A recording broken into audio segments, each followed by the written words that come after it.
Hello friends, welcome to EduTap and also welcome to today's lecture which is on important MCQs on current affairs in agriculture. Friends, this is as part of the series that we have started for NABARD Grade A 2021 and this is lecture number 24 in that series, and we will be doing few important MCQs on current affairs, and this time I have taken questions from latest current affairs, that is from April 2021.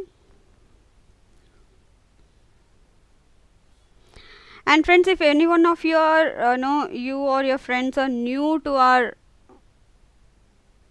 channel, I request you to kindly subscribe to our YouTube channel so that you can get the daily the notifications for various sessions that we are conducting for various competitive exams. And friends, I also request you to kindly join our Telegram channel so that whatever the daily dose of the free content that we are uploading on Telegram, you can utilize that for your exam preparation as well.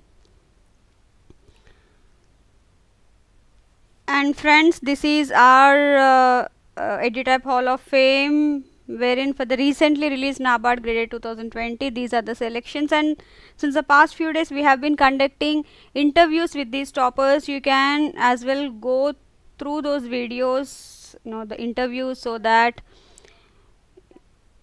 you can see what is the strategy or what was the preparation plan they had followed, so that you might somewhere utilize them for your exam preparation as well if it is compatible to you.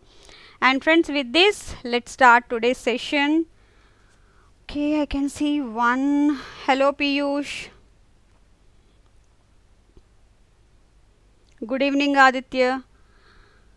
So friends, this is the first question. Alfonso mangoes from which of the following state have the GI, that is Geographical Indications tag, for their unique taste, aroma and color?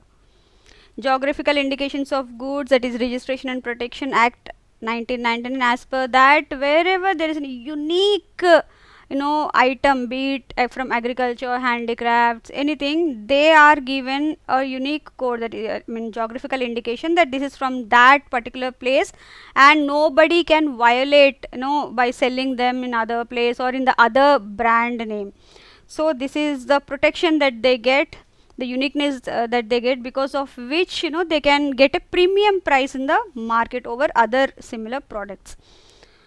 So friends, I took this question because there was news that because of this Alfonso mangoes, there was a dispute between Maharashtra and Karnataka states farmers. So because that this was in news, so yes, Alfonso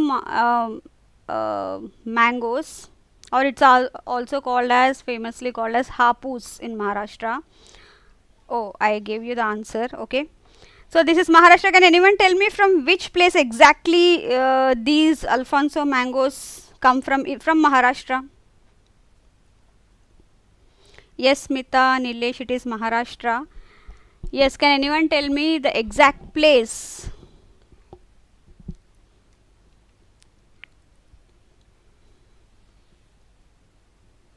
It is from the Ratnagiri. It's a district in Maharashtra, Konkan area actually.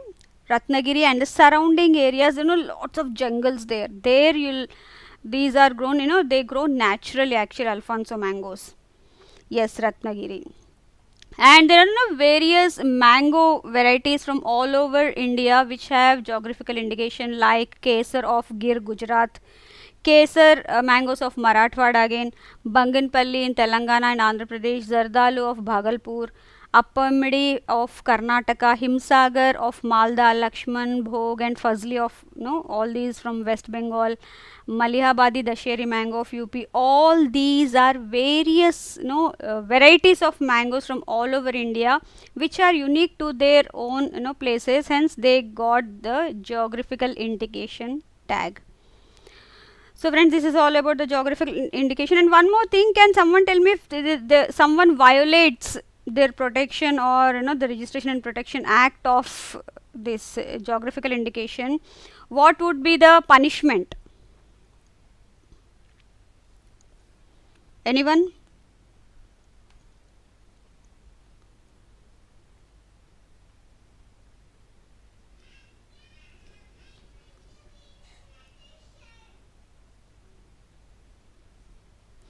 See, if anyone violates the act by selling them under some other brand name or somewhere else without their taking permission or anything, they can attract 6 months jail and 50,000 rupees penalty. So friends, moving on to our next question. Union Ministry of Agriculture and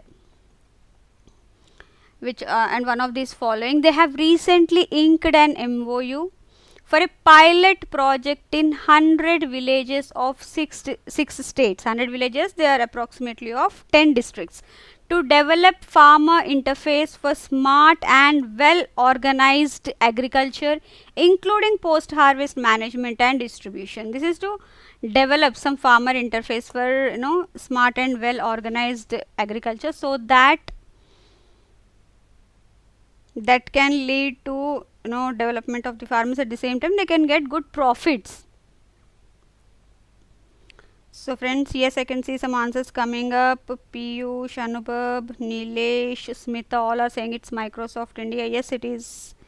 Yes, Smita. Yes, Sushmita, it is Microsoft India. And they have the Microsoft India, it has joined with a local partner called Crop Data, and the project is for 1 year, and both sides inking the MOU will bear the cost on their own. And this, as I mentioned, is it will carry out various tasks for betterment of farmers in the selected 100 villages. And what are those 6 states? One is Uttar Pradesh, other is Madhya Pradesh, Gujarat, Haryana, Rajasthan and Andhra Pradesh. These are the 6 states and where this pilot project is going to be taken up. So friends, moving on to our next question. Ecenter is a digital bridge to end the market divide and also act as an alternative marketing tool between farmers and buyers by eliminating the middlemen. So it is an online portal that can be used by the farmers and the buyers. By eliminating the middleman, directly they can transact. Now this particular Ecenter has been developed for which of these following, for marketing, as a marketing tool for which of the following produce? Okay, I can see some answers. Nilesh, Piyush, yes, they are saying aquaculture. Yes, it is for aquaculture produce they have started, and this will act as a bridge between the fishermen and the buyers within not only the country but abroad as well.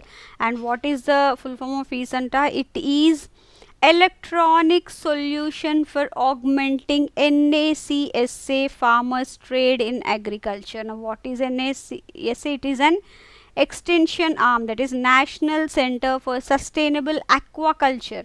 It is an extension arm of Marine Products Export Development Authority, that is MPEDA, Government of India, which is again under the Ministry of Commerce and Industry. Now this is supposed to increase or raise the income, lifestyle, quality levels, traceability from where the product has come, so that if there is any issue that can be resolved, quality, everything can be done. Now this raise, it includes R, that is reducing the risk, A, awareness of the products, I, it includes increase in income, S, shielding against any wrong practice, and E, it is ease of processes. So all these, as part of raise, they are trying to improve the lives of these fishermen in India. So friends, this is about Ecenter. Moving on to our next question. The growth of unwanted organisms is known as which of the following? Which causes clogging of meshes and reduces the water circulation in cage nets, thus minimizing the size of mesh opening, reducing the survival rate and health of the fishes. See, this is nothing but the growth of unwanted organisms inside the mesh. They clog the meshes of the cage nets where the fishes are being reared, because of which the mesh opening will reduce, and the in exchange of gases, anything whatever that would be disturbed, that again has very negative impact on the survival rate and health of the fishes.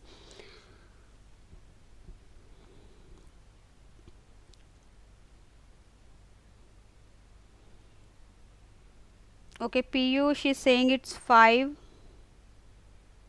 So this was recently in news because Central Institute of Fishery Technology, what they have done is they have developed a process wherein these meshes can be painted, or a coating can be given to these meshes, which minimizes all these the growth of unwanted organisms, which is called as, Smita is saying 4, Nilesh 4, Piyush is saying 5. Yes, it is biofouling. The term given to that is biofouling, which is again one of the things that is impacting the aquaculture a lot. As you can see here, this biofouling of aquaculture nets, it causes severe maintenance and operational problems, which needs about 25% of the total production cost, whatever the production cost that is being acquired by the, or that needs to be borne by the farmer, of which 25% is just to maintain the operational problems and maintenance of these removing this biofouling. So here this ICAR's arm, that is Central Institute of Fisheries Technology, they have developed a nanotechnology solution to prevent this biofouling, wherein the polyethylene nets are painted with a technology using polyaniline and nano copper oxide, which reduces the incidence of biofouling. So friends, this is about biofouling. Moving on to our next question. Now our next 3 questions would be based on the single report which has been released recently. As per the Ministry of Agriculture report on the Indian states use of chemical fertilizers or pesticides, which of the following state tops the chart in consumption of major fertilizers from 2015-16 to 2019-20 in kg hectare? That is the amount of chemical fertilizers that are used per hectare. In that manner, which is a state that is occupying the first place?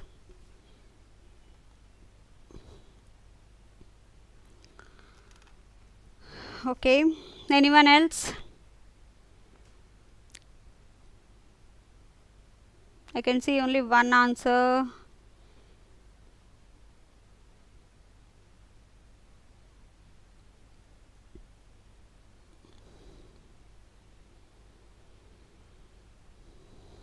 See here, the correct answer is Puducherry.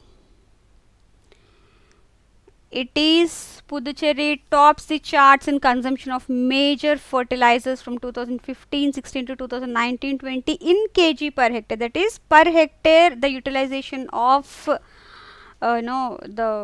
these fertilizers, followed by Telangana and Punjab. And again, Andhra Pradesh, Tamil Nadu, Uttar Pradesh, West Bengal and Karnataka are also among the top 10 states using fertilizers. So it is Puducherry. I am talking about not the entire state, I am talking about the kgs, the amount of chemical fertilizers that are being used in 1 hectare on an average.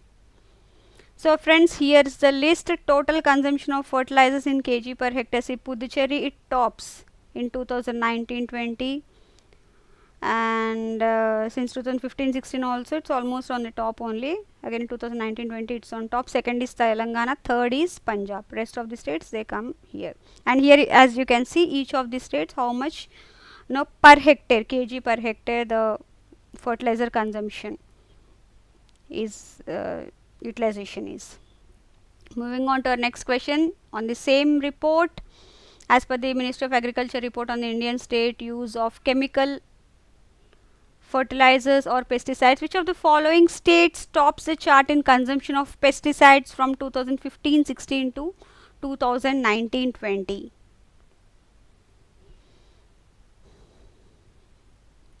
Anyone?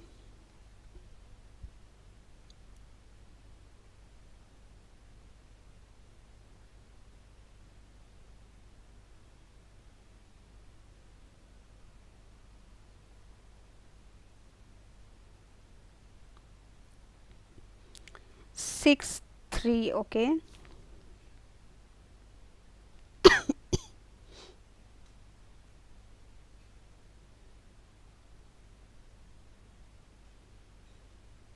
Nobody else? It is Maharashtra.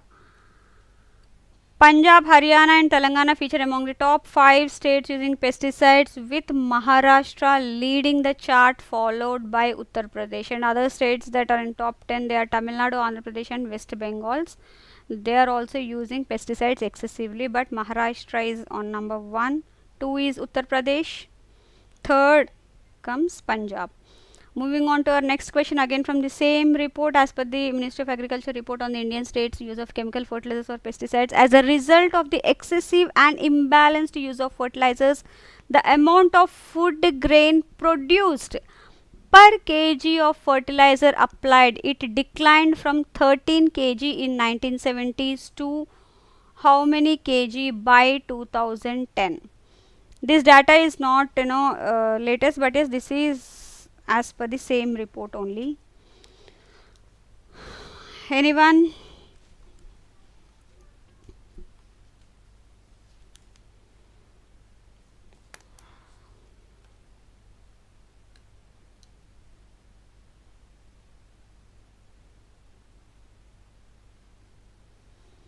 No one? Or is my net slow or nobody is answering today? I'm quite confused. Nilesh is saying it's C.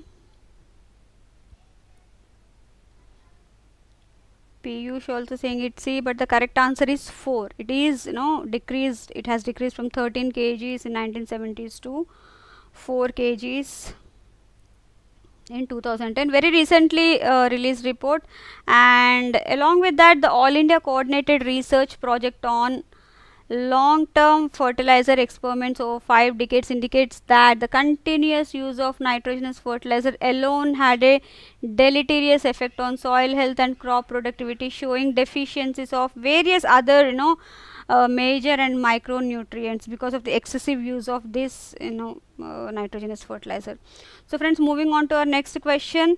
The first farm-based solar power plant under the Prime Minister's Kisan Urja Suraksha Evam Utthan Mahabhiyan, that is PM Kusum scheme, has come up in which of the following districts with a provision for production of 17 lakh units of electricity every year. For this, a 25-year contract was signed between the said states electricity this board and then the farmland owner. This was the agreement happened somewhere in September, but the launch happened somewhere in April. Okay, Nilesh, Piyush, you're all saying it's Jaipur. Yes, it is Jaipur, and this project has been established on a 3.5 acre farmland in Kotputli's Baloji village in Jaipur, and this project is selected by the Rajasthan Renewable Energy Corporation Limited, with which the farmer Devkaran Yadav, he had signed an agreement for 25 years, and here they are going to produce 17 lakh units of electricity every year. So friends, this is about this scheme. You please go through the PM Kusum scheme, since this is in news, so obviously it is important and this might come in exam, though it was launched somewhere in 2019. So friends, moving on to our next questions. honey corners which were developed to provide market support for honey and other beehive products to the farmer producer organizations. These honey corners are developed by which of the following? Honey corners, this again was in news.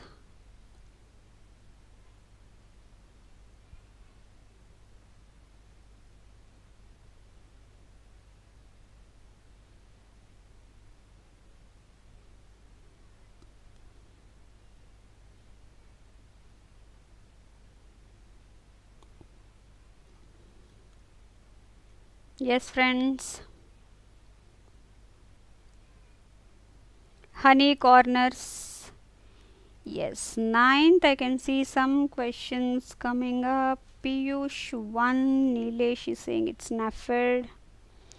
Yes, it is NAFED. NAFED is the one that is National Agricultural Cooperative Marketing Federation of India.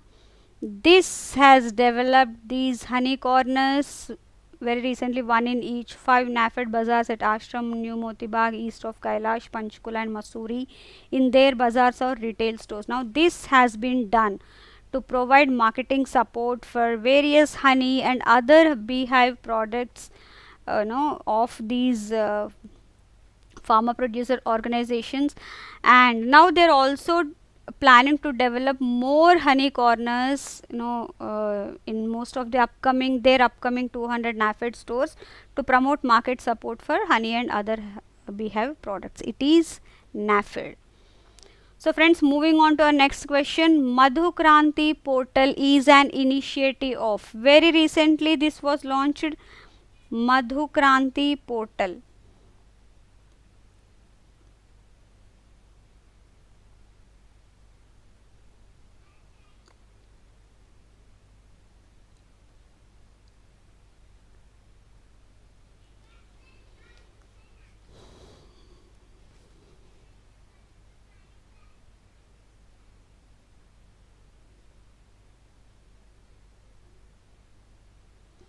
Ten one. Okay.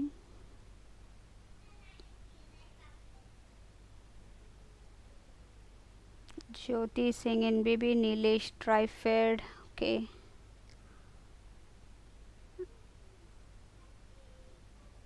Okay, 10-4. Okay.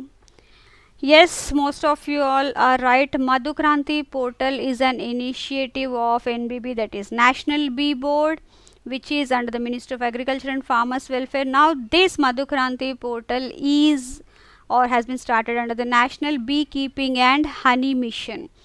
Now this portal, it is developed for online registration to achieve the traceability source of honey and other beehive products on a digital platform. This is the main aim. And then again, the technical and banking partner for development of this project is Indian Bank, and for the same an MOU between National Bee Board and Indian Bank was also signed. Here National Beekeeping and Honey Mission, very important, kindly go through that. It again has some 3 mini missions. Each of these mini mission has their own set of activities that are to be taken up, and for which very recently under Atmanirbhar Bharat 500 crores have been allotted for this mission for National Bee Board to develop this National Beekeeping and Honey Mission objectives as part of those 3 mini missions. Please go through that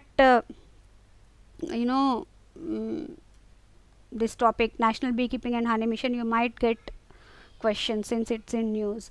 So friends, this is all from my side for today's session. And in the last session there was a question, answer to homework questions. The homework question was, which type of aquaculture may be defined as the raising of fish in a volume of water enclosed on all sides except bottom? It is called pen culture. And here all sides it would be closed except the bottom, and this generally is considered as a hybrid between the pond culture and cage culture. If you see the picture, you'll able to understand. See, this is actually cage sort of. This is the level of water, and inside there is a net which has weighs so that it won't raise, and in this it's a cage sort of is formed and then fishes are reared, and this is open very little here. You can see that it's showing as large opening, but the opening is very narrow so that these fishes can't escape. And so this is how the culture is done, pen culture. In large vast areas, small pens are formed and then the fishes are cultured in this. So friends, this is about the pen culture. This is an underwater view of the net pen culture. So this is our homework question. Excellence in dissemination of agriculture practices and technologies from lab to farm. This is an award that was given to one of the ICAR's institutes, people. So who won that award? This was conferred by the Agriculture Today, National Agriculture Magazine, at an award ceremony for Agriculture Extension 2021, organized virtually very recently. I want here the answer. Who won the award? We'll discuss about this question in our next class. Now, any queries, any suggestions, any comments? You're welcome, Nilesh. Yes, Piyush, actually today's questions were little bit, confusing. I can see that. But this is how you learn, so that you won't make any mistake in the exam. You're welcome, Anshu. You're welcome, Piyush. So friends, any suggestions, queries? So friends, this is, we have launched NABARD Grade A 2021 courses. These are the various variants or the course offerings, and for which we are currently running a flat 15% off. You can use the code early15 to avail the discount, and for old subscribers also we are offering a 30% off. And if you have any doubt or query related to the courses or course offerings, you can always drop an email at hello@edutap.co.in, or you can always call us on this number 8146207241 during working hours. So friends, this is all from my end today. Thank you very much for your patient listening. And yes, okay, Kapil sir, will ARD help in FCA AGM as well? Yes, this will be useful for your FCA AGM exam as well. And Piyush, see, the only thing is you need to go through these ARD news and try to do whatever questions that are being provided as part of the course. That would be easy for you to do. Then go through the news once and do the questions, then you will be able to remember well. And whenever, friends, again and again I'm telling you, please, whenever there is any mention of any scheme in the news, please go through that scheme thoroughly, even if the scheme has been launched long back. Hello, Nayan. Yes, Peach, that's what I'm telling. Go through the current affairs now, and once you are done for a particular month current affairs, go through as many questions as possible related to that month. So that would be a revision sort of, and you will be able to retain well.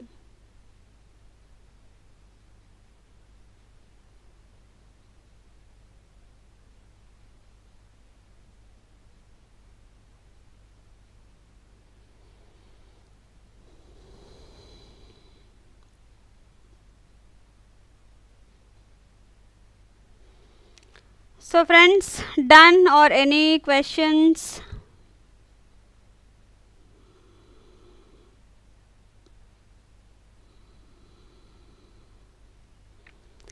Nayan, see, for ARD we generally tell students to go through at least 10 to 12 months of current affairs, because questions can come from anywhere.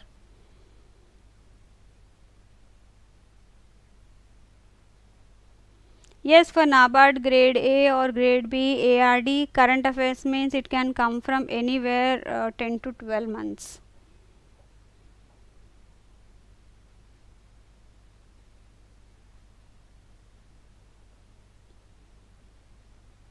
Your focus can be more on the latest 6 months, but yes, you have to go through invariably the earlier ones also. Because the examiner, he can ask a question from any of the previous 10 months. This is what we have seen. since the past few years. So this time, since we don't know when the exam would be conducted, if the notification comes somewhere in this month only, then it should be, the exam would be somewhere in June. So before that 10 months.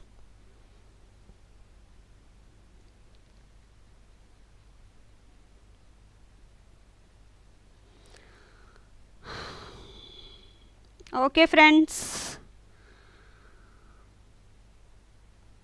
I'll call it a day. You're welcome, Aditya. Thank you very much friends once again for your patient listening. If you have any queries, you can always write to us at hello@edutap.co.in or call us on this number. Thank you very much once again. Please take good care of yourself and your family, and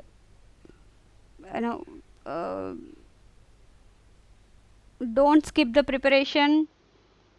Notification can come anytime soon.